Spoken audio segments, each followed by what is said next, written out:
Cocoa farmers in Busoga sub-region are crying foul after the prices of cocoa dropped about 15,000 shillings from 31,000 to now 15,000 per kilogram in just a couple of weeks.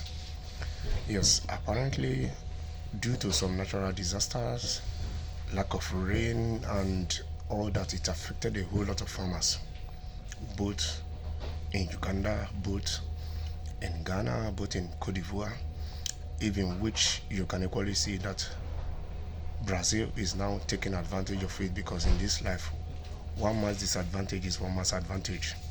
So Brazil is using modern day technology to be able to enhance their crops when it comes to cocoa, and to do more for them to take advantage of what is happening to the cocoa farmers in Africa. So what does it tell you? It tells you that the governments in these African countries have to do more to protect these farmers. These governments have to do more to give these farmers subsidies, protect these farmers in any way they can, because these farmers, through their crops and their harvest, they are bringing millions to the economies of this country through their sales of cocoa exports.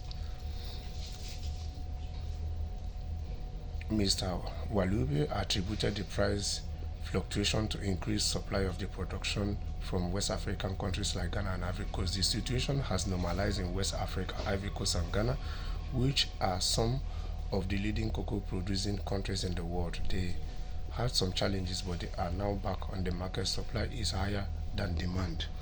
In as much as things have normalized a bit when it comes to cocoa exports in Ghana and Cote d'Ivoire, there's still room for the government to do more for these farmers, because we have even seen situations where the farmers are sleeping with their crops just for them to protect their crops.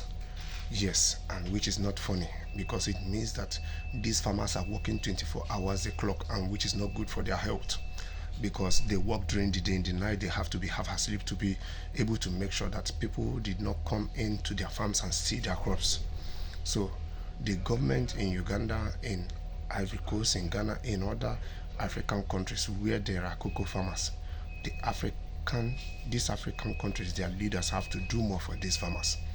Farmers have a whole lot to contribute in human existence. Farmers have a whole lot to contribute to the economies of their various countries.